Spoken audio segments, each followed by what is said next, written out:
है सुपरफास्ट खबरें आपने देखी। अब आगे बढ़ते हुए नीट की जानकारी ले लीजिए। नीट पेपर लीक में सुप्रीम कोर्ट में सुनवाई जारी है। छात्र सुनवाई का इंतजार कर रहे हैं, यानी कि सुनवाई के बाद जो फैसला आना है उसके इंतजार में 24 लाख परिवार हैं। छात्रों ने ही परीक्षा को रद्द करने की मांग की है। सुप्रीम कोर्ट में 40 से ज्यादा याचिकाओं पर सुनवाई का दिन है। दोबारा परीक्षा के लिए मजबूत आधार जरूरी है, ये सुप्रीम कोर्ट ने कहा।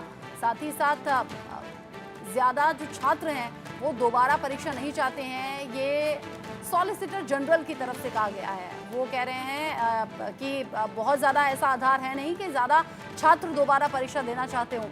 साथ ही साथ याचिकाकर्ता कह रहे हैं कि हमारे साथ 1,08,000 छात्र हैं जो कि ऐसा चाहते हैं। 131 छात्र दोबारा परीक्षा चाहते हैं, ये सॉलिसिटर जनरल की तरफ से एक तर्क रखा गया है।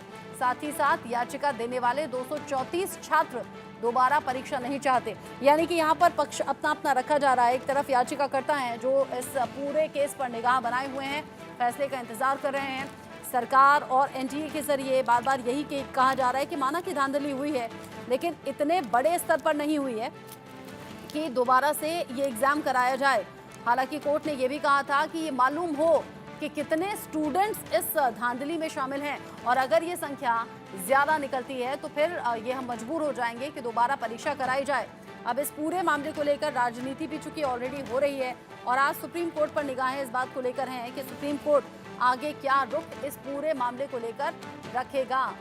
यहाँ पर किसके लिए राहत की खबर आएगी या फिर किसकी परेशानी बढ़ जाएगी। एनटीए के जो पूर्व डीजी रहे सुबोध, उन्हें इन्हीं सब खबरों के बाद हटा दिया गया। हालांकि एनटीए में जो किया गया बदलाव है ये छात्रों के लिए संतोषजनक नहीं है। बड़ी खबर इस वक्त की, सुप्रीम कोर्ट में ये मामला सुना जा रहा है। अलग अलग तर्क दिए जा रहे हैं दोनों ही पक्षों के जरिए। एक तरफ छात्रों की याचिकाएं हैं, दूसरी तरफ एनटीए की याचिका है। केंद्र सरकार भी ये कह रही है कि धांधली हुई है, लेकिन इतने बड़े स्तर पर नहीं हुई है।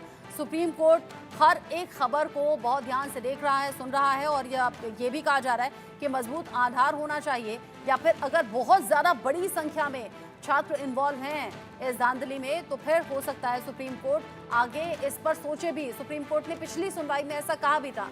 नीट पेपर लीक मामले को लेकर सीबीआई ने भी बड़ा एक्शन लिया है, और सीबीआई के एक्शन में एम्स के डॉक्टर ही नपते हुए नजर आ रहे हैं। हिरासत में लिए गए हैं पटना एम्स के 4 डॉक्टर। चारों डॉक्टर जो कि 2021 बैच के स्टूडेंट्स हैं, चारों डॉक्टर्स का रूम सीबीआई ने सील कर दिया है। साथ ही साथ लैपटॉप, मोबाइल, ये भी सीबीआई ने अपने कब्जे में ले लिया है। जानकारी ऐसी निकलकर सामने आ रही है कि सीबीआई इन 4 डॉक्टर्स को हिरासत में लेकर इनसे भी पूछताछ कर रही है।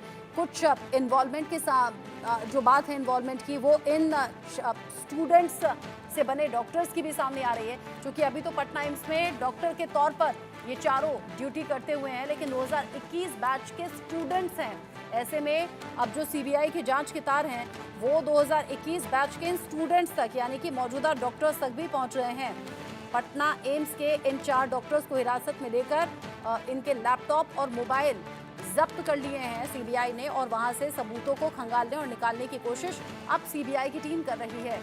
बड़ी खबर नीट पेपर लीक मामले को लेकर, एक तरफ तो सुप्रीम कोर्ट में सुनवाई जारी है, वहां से अपडेट आपको देंगे, लेकिन साथ ही साथ यहाँ सीबीआई ने 4 डॉक्टर को हिरासत में लिया है।